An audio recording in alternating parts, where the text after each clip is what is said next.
Welcome back to Stacks Talk. Now we have a really special one-on-one interview with someone that I rate as a real business and space leader. And here in the United States, I bet that you haven't actually heard of her, but you should pay attention.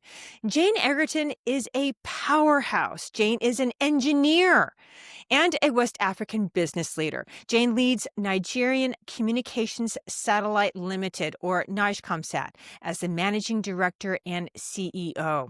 Jane is a tech executive, author, and angel investor.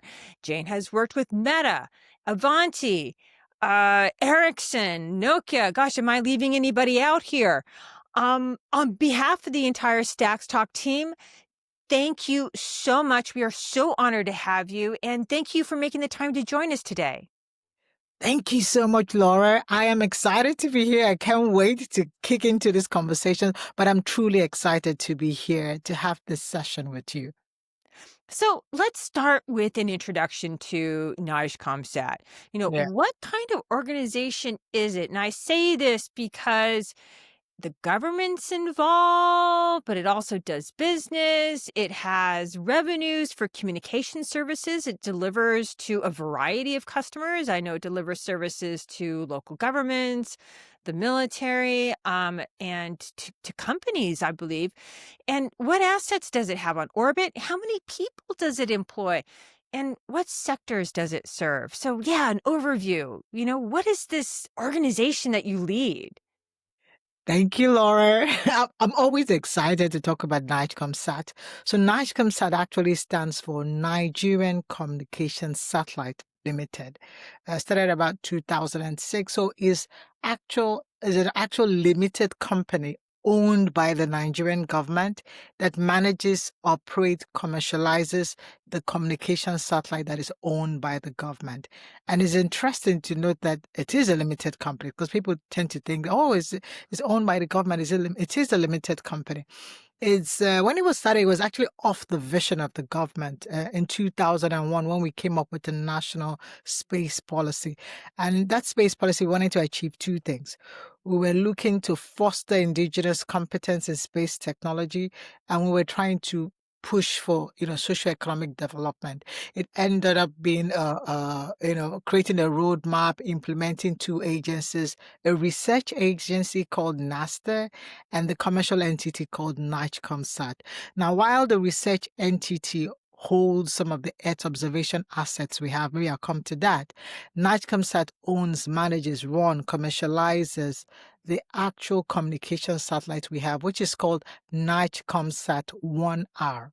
Now, we originally launched NIGCOMSAT 1 in 2000 we launched it in 2007, I believe.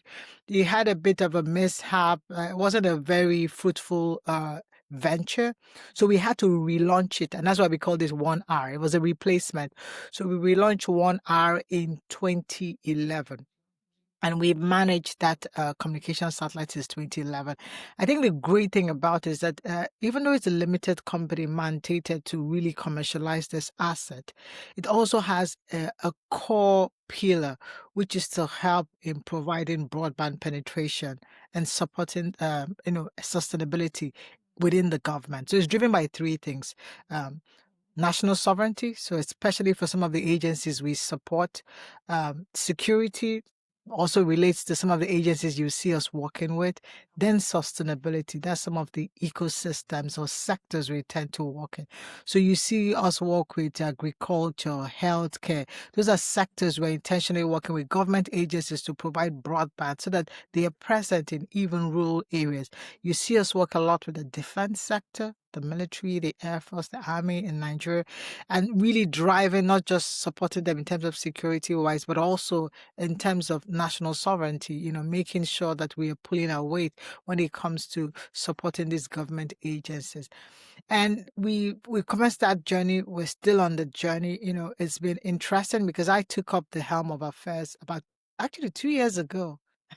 Yeah, it is October just 2 20. years from my research. Me now, like that was 2 years ago.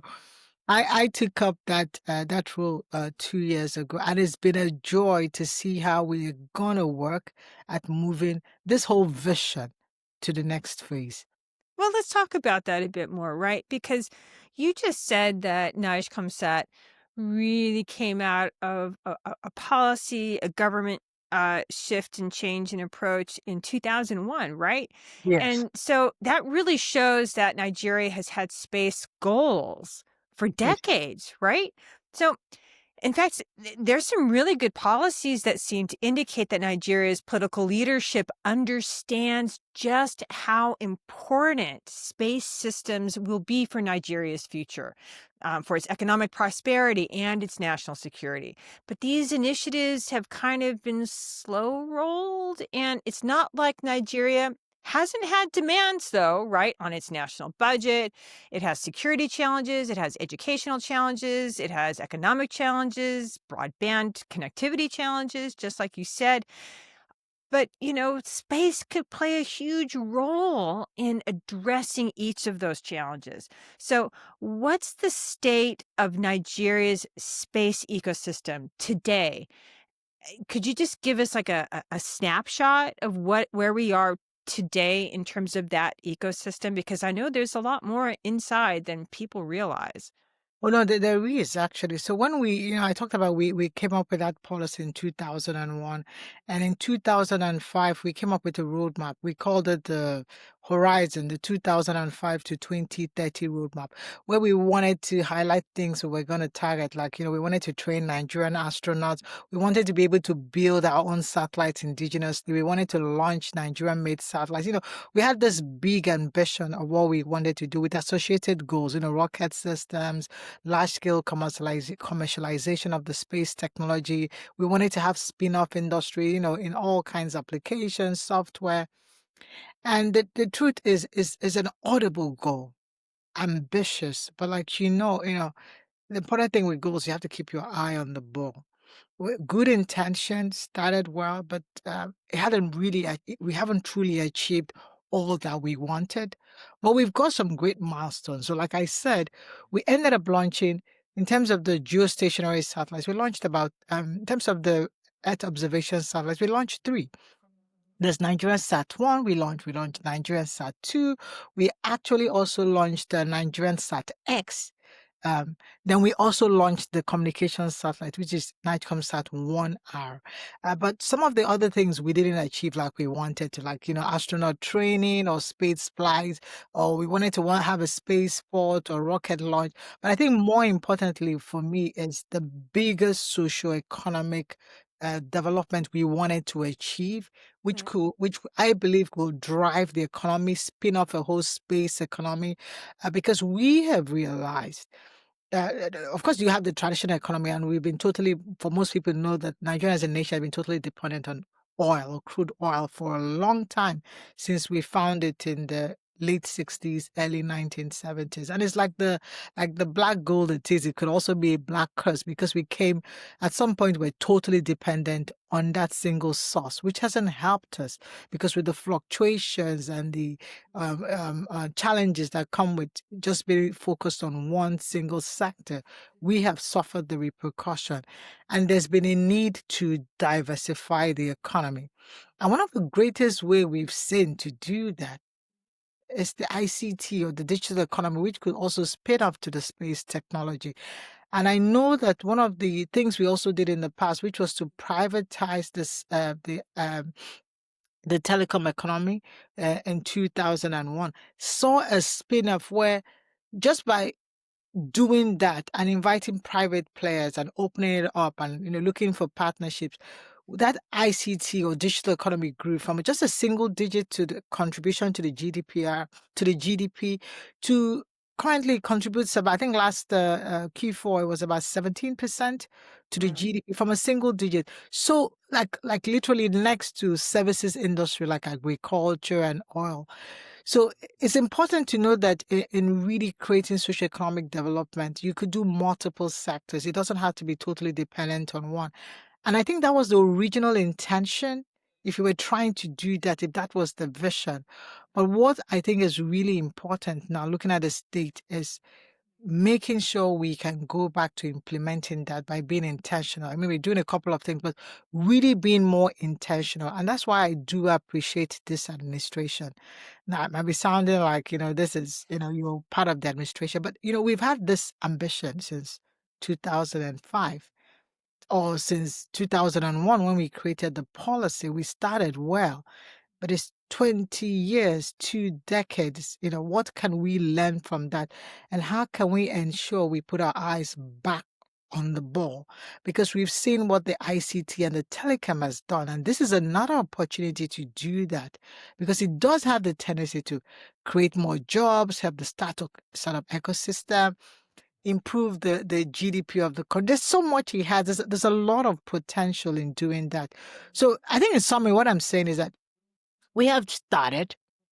We put some investment, we put some asset there. We haven't achieved every goal or target we put our hands to try to achieve. But this is a good time, especially if you see the way the space sector is going, to really go back to the drawing board, take from our experiences and relaunch and re-strategize. So that's how I would summarize the state. Is that Well, we're doing something, but there's more that could be done. well, let's go beyond the summary though, right? Y- Let's take a look at, Nigeria's space ambitions and what they should be. And you've just sort of laid that out. And these ambitions have been laid out in policies and in initiatives Yeah. and a lot of good ideas. Nigeria is in a really amazing place in the world. Launch would be actually quite cheap if it was done from Nigeria, right? It's a great place to have a excuse me, Definitely. right? I mean, let's like be real here. Um, and Nigerians know how to do infrastructure, but what does your nation need to get there, really? I mean, I know that there are plans for a spaceport. These things have been drawn. I know that a satellite manufacturing facility, at least one, that those plans Yeah. have also been drawn, and Nigeria has people that can do these kinds of things. But I'd also really like to know, and I think it would benefit this audience a lot, is what is Jane Egerton's vision for Nigeria space in 2035? What do you want to see in Nigeria I think in in very in 10 years, right? in 10 years, in very simple terms, what I would like to see Nigeria achieve is take up leadership in the space sector, especially in the African continent. We have all you can see all the elements are there, but it's the intentionality to pull that together in a cohesive manner and walk towards that goal. Because you could have fragmented elements, but it has to be intentionality to take that leadership and walk towards the goal. And I think we can truly take up that leadership space, especially in the African continent. We could help drive policy, space industrialization, partnership, attract funding, attract investment, create jobs and sustainability within the continent. And it's evident that there's still a lot to be done. There's still, like, if you look at West Africa, I think, look at all the nations in West Africa, only Nigeria has its own communication satellite. A couple of them had tried, to do like a CubeSat for educational purpose. It's quite a lot of investment to take on that journey to go to space, to take on that journey to build space assets, to use space as a launch pad to enable socioeconomic development. And with all this experience we've acquired doing this in 20 years, I think it's now to be intentional because for the next phase, you just don't only want to create those opportunities and grow the economy. We want to export and support nations within Africa. I think that's for me, that's really taking leadership. We want to be at the forefront about thinking about the future and how we want Africa to play a role in the global space sector. And that will really take us being intentional. It wouldn't happen by chance. It wouldn't happen by just writing down the goals. You know that already. It wouldn't even happen alone by just the government, because I think the first phase, if I look at it, I think one of the things I think probably could have been improved is it was a heavy dependence on the government as an entity fulfilling a lot of that task. We have seen that if you open it up to the private sector can drive a lot of these sectors and help DFIs, cohesively achieve that strategy, collaborate with other partners. So it's really been intentional, really going back and drafting what's going to be the next 10 years? What do we want to achieve in 2035? Yeah, but what do you want to achieve in 2035? You've got leadership. I got you.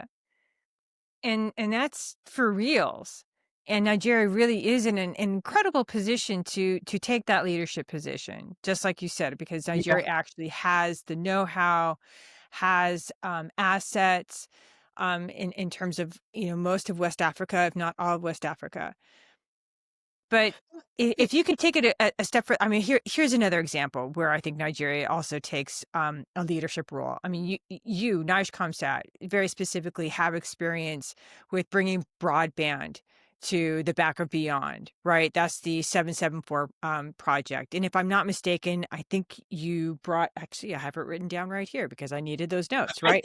I'm serious. It's really hard, but no, I mean, you connected 45 local government secretariats in 8 states in roughly 2 months. And I that's mean, just that's the start. The insane. intention is to cover 774 in 2 years, and we will do that. And that goes to show what we can, because our ambition, that's why I'm talking about, taking leadership. And leadership starts with fixing, I'll come to that. First things first. I But believe it leadership is not just talking the talk, it's is walking not the talking, walk, is walking out. right? And so this whole 774 project, NIGCOMSAT is actually walking the walk Yes. And that's and what we want. showing That's what's what we want. possible. What is possible. And that's what we want to see happen in the sector. I think the first thing for us is to fix the foundational issues. And you see me talking about leadership, because I think if you go and look at that big ambition, how do we achieve it? Some of the things that had been our challenge was implementing the goals. The goals themselves were laudous, they're ambitious, They're they're good. noble goals, but they have to be implemented.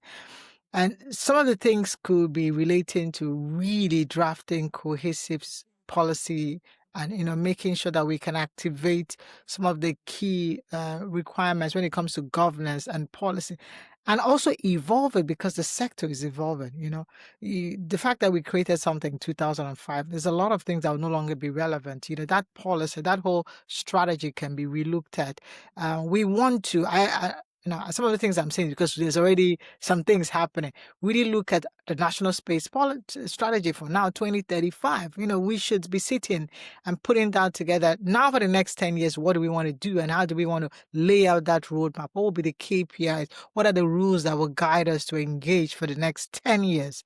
That is so really important, that is really laid out clearly, and not just the in terms of the policy. I think, because I'm talking about inside out now. So we're starting those foundational things, looking at our industry moves as well. That is really important. Spacing, really creating a clear space industrialization plan of how we're going to work the next 10 years. What are we going to do in terms of all those targets about local assembly, about skill sets, about manufacturing, about supporting enabling sectors with space? How do we want to do that? How do we want to build in Nigeria? We have to be intentional. You just don't say, I want to build in Nigeria. How do you want to do? Who do we help? And you see some of these things play out in some of the things we're doing.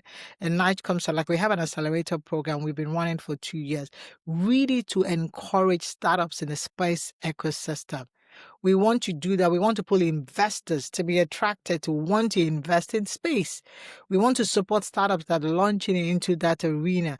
We want to see startups move not just from downstream but to upstream. There's a whole, that's what I'm saying. It has to be intentional. It won't happen on its own. So we've run this accelerator program for 2 years. When we started last year, we started with 25 startups. This year, 35. We want to see more. We want to do 100 startups next year. You keep scaling it. I think that's the intentionality, having that plan and being intentional. The same thing about we wanted to have an assembly integration plant here. We want to build here. It's really going to be working together as well with private sector. I don't think everything should be totally reliant on the government, which was part of the original plan. There should be part commercialization, then full commercialization. So that's where we have to encourage the private sector, partner with the private sector, partner with also DFIs. The government is also there to, kick off some of those things to start to open the industry. So important.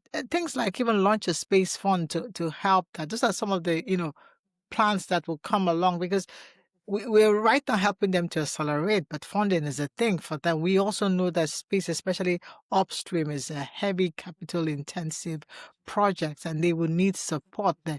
So those types of things in terms of supporting them with the resources.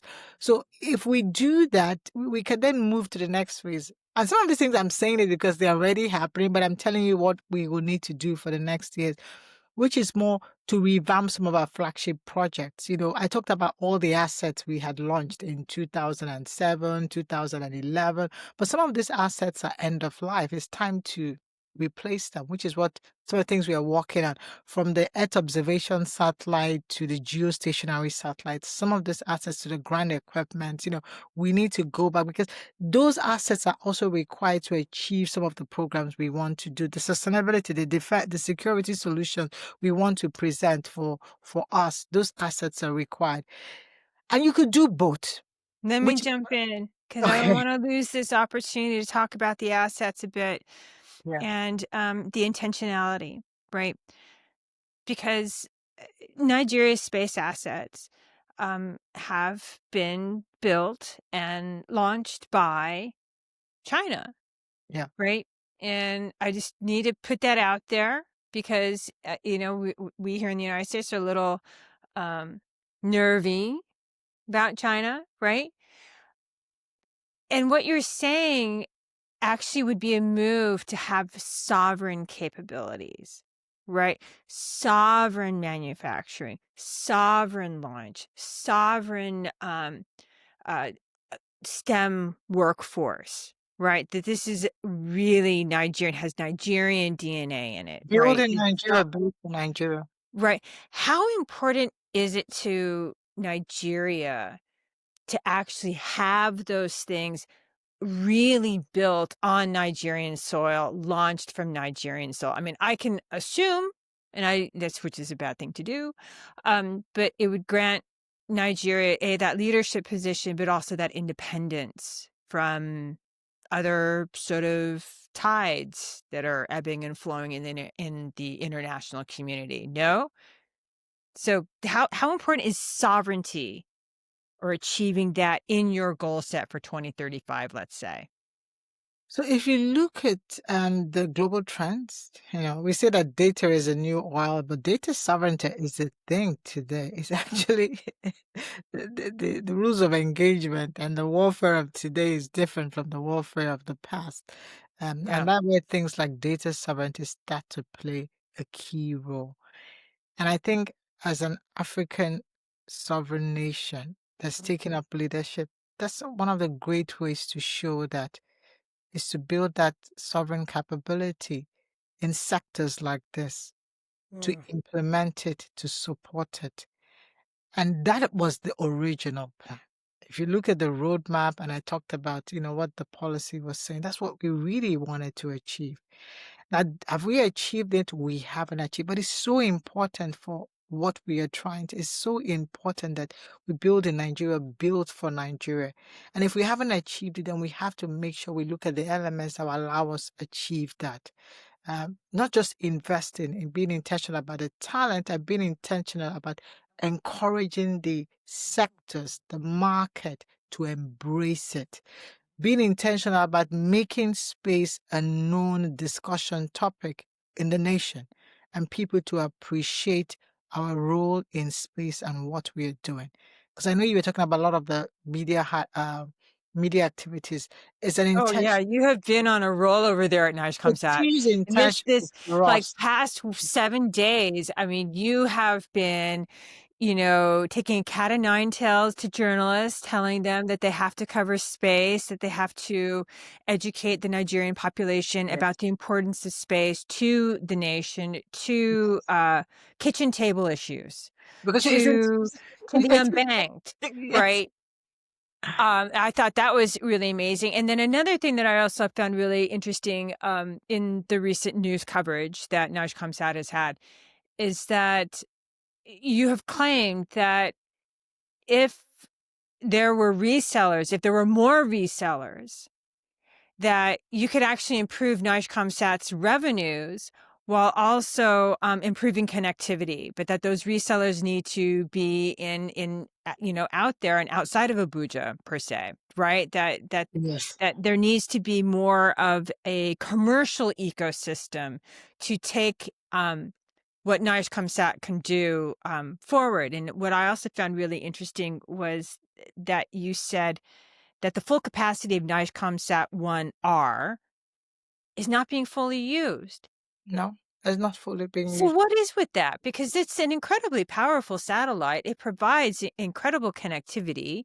You're able to get to places and bring broadband faster than if you were to lay cable. I mean, it's kind of like a jumping of technological generation in terms of connectivity. So yeah, what's holding NIGCOMSAT back from being able to, let's say use 75% of its capability? So I think it's back to some of the things we're discussing. It's really focusing on the goal. Why is NIGCOMSAT there? And if you focus on the goal, in achieving the goal, you utilize the capacity. That's the truth. There is so much demand, but we need to focus on the goal. We want to, today, the nation, Well, see, that's Nigeria, really interesting. I'm so sorry to butt in again, but you said something really important. There is so much demand, there is so much and demand. there is also the capability, right? So where's the how do we I think it's creating, how well, do you build the bridge, right? Because it's that middle spot, right? there is so much demand and there is so much capacity. But we need to create the right business models and structure that can move the capacity to the demand. Because I don't think we're having a demand problem. No, The demand exists. You could see even private operators coming to the market and really doing great. And there is supply, but is that intentionality to breach both? And it's the structures, the business models really have to work. And I think that's one of the things I was trying to say to our to the session I had, inviting potential partners, is that we've discovered we can't do it alone. Then we become a bottleneck. We right. can't. You do have the capacity, but you don't have the structures and the models to actually activate the entire market. So you do it in partnership. And it's been shown to work. We see that happen in the telcos when we did that fintech. So even in the oil and gas, we did something similar, and it does work. So because you have a large population, even the West African market, even the African market, like a huge potential, but you can't be everywhere. Well, You- satellite technology in terms of like, sending signals down, it can be pretty much everywhere. Well, kind of once every 19 minutes in or so, terms of the right? structure, Yeah. not in terms of technology can be everywhere, but in terms of Right. structure to activate the market is required that you understand that you have to work with partners in the market. And that's one of the things we realized that, if we really want to focus on the goal, we have so much capacity, it has to be utilized, and we might not be able to take all to the market. We need to build the right models and find the partners that would help take that to the market. And that's what's like trying to solve that. We're just trying to solve that, bridge that gap between demand and supply to say, oh, there's a huge chasm here and we need to solve it. And Mm. and I think that's what's about being intentional. You really need to go back to what's your vision, what's the mandate, how far are we achieving the goals, why are we not achieving it, and just keep asking the question why. And then once we keep asking the question why, like what could be done, starts to come up, and in answering the what, we start to find out what is required. And I think that's one of the reasons we did that, because there is so much. Nigeria, just even Africa, the penetration levels are still low, in most cases less than 50%. That means Yeah. there's a huge demand. We don't have a problem. Now you can say Africa and a nation, maybe there's a supply problem, but Nigeria shouldn't have a supply problem because we have assets that We have have. assets. I mean, Yes, you have real, like, no kidding yes. assets. Perfect. So I think it's now being intentional. That asset should be utilized to bridge that gap.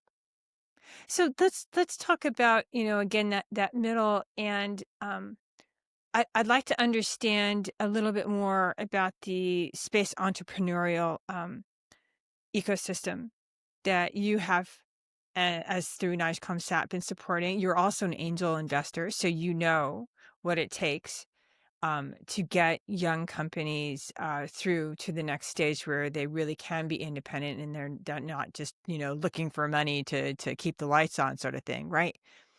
So, what is Nigeria's space startup ecosystem? I mean, I know that there's at least a dozen Nigerian space companies, Probably more right? than a dozen because so when we did Yeah, stats, so that's what I mean. I don't know what I'm talking about. Educate me. um, I just know it's there. we do know we have an awareness problem. Definitely, I can always tell you that we do have an awareness problem. So one of the things we realized as well is that talking about you can't do it alone is that you need to get the private sector activated, invested, and interested in space. And one of the easiest ways to go for this is, look at the ecosystem and look at the startups because that's where the ideas start from. That's where the innovation starts from. And, instead of trying to innovate alone, you should have partners and innovate with partners. And that's why we did start the accelerator program. And when we started, I know when we first put in the application, we had over 400 applicants. And we shortlisted them to 25 because we were looking for some key criteria. We wanted to be sure that the leadership was ready and invested to work as hard as required. We wanted to be sure they already had a product in market, stuff like that. Even though they might not have some kind of funding, they've not been, maybe none of the, private or PE funds have come in or, VC funds, but we wanted to be sure that, you already had a product market fit. So, we decided to narrow it down. So it just showed us that there was potential. It's just that nobody had been intentional really looking at that sector and saying, how can we support this ecosystem beyond just putting policy in and regulation? How can we invest into it? And there's so many ways to invest. And when we started that journey, it became clear that we're going to do this again and again. So we were trying to support them, especially in trying to make sure that these businesses can thrive and they're sustainable. They have a product that is bridging a solving for an actual problem, and that the addressable market is big enough for them so that it can be monetized and it is profitable. Because nobody's going to invest in something that is not profitable, or they cannot see the long-term goal that this thing is sustainable over time. So Well, we were but I mean, you know how hard it is, though. I mean, if you invest in a space company, at least here in the United States, the way it's really viewed is that you really cannot expect to have an off ramp for 10 years because space A is hard, it's capital intensive, and it takes time. you It need just patient just capital. is, right? So, speaking of investment, how who can invest? Um, who should invest? Who should be investing in Nigeria, A, and B, can foreign entities, whether they be individuals or private equity funds, I mean, can let's say an American private equity investor, invest in Nigerian space? Is that possible? Is how could that all work? So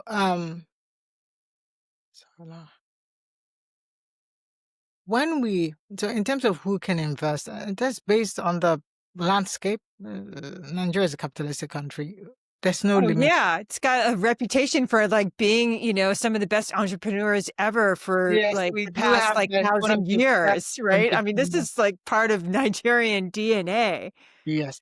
So in terms of who can invest, I would say anybody can invest. We don't have any the market is not closed in that sense. It's actually very open. I think where the issue is that there's no awareness that does exist.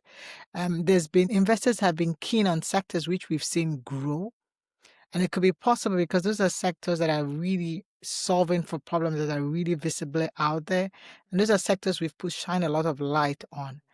And nobody has really been intentional in saying that, oh, you can use space technology to solve problems. And these are people doing it. And these people doing it, we need to invest because there are opportunities in this sector and in this market to grow it, to scale it. So I think those conversations have not been had because it's when you have the conversations, people become aware, investors become aware. Investors don't wake up and decide, oh, I just got this hunch. I'm going to invest in this sector. It's the information they gather, that informed decision they analyze, and then decide it makes sense. And those are the discussions we want to have. So when we run, I'll give you an example. When we run the accelerator programs, on the last day of the program, we run it as a 6 to 9 month program. We do what we call a demo day. And it's really deliberate. For the demo day, we bring investors to the room, from VCs to PE to angel investors to other sectors, because there are all kinds of ways you can invest and partnerships, to be in this room and get the startups to pitch. Because I think that is when it starts to make sense, because sometimes people don't even know how space plays a role until they start to hear about the solutions and what's being done. Um, a good example is a Nigerian company that makes drones in Nigeria and signed over $1 million contract just like a couple of weeks ago, and I believe it's with the with a U.S. Uh, with a U.S. market. That's where we want to see the startups go, that they could innovate and export their innovation. We're not just consumers of innovation or technology. We can also help in that whole sector and export this innovation and technology. But it's to create that awareness as well. So having those sessions have started the conversations, and we don't want the conversations to stop. That's the reason we are always making sure that the media is also part of the conversation, because they are very good at telling the stories. And when we tell the stories, it's to get into the right audience, or we get to the right ears of the investors or people that are looking for ways to take up that opportunity and help them scale. Jane, we're running out of time, unfortunately. I I could just keep thought we talking just with you started. forever, I thought we right? just started. So we need to have you back. We need Yeah. to have you here in the United States more often. Uh, so really, on behalf of everyone that's part of the Stacks Talk team, the Space ISAC, the Value of Space Summit, I want to say thank you so much for making the time to come on and talk to us about all things Nigeria, NIGCOMSAT, ecosystem, entrepreneurship. Really, just thank you so much. Laura, it's definitely a pleasure it's been a pleasure being here, chatting with you, having this conversation. It's so important that we tell the stories and we share. I would love to next time have this in person. I promise you, we're going to make it Oh, we work. should work that out We because should make I it. know that you We have should. events in Nigeria on Yeah. space. I have seen. I am already, Maybe we get to invite you to one of envious. our events as well. That would be great. That Yeah. would be great. Yeah. So All right. thank you so much.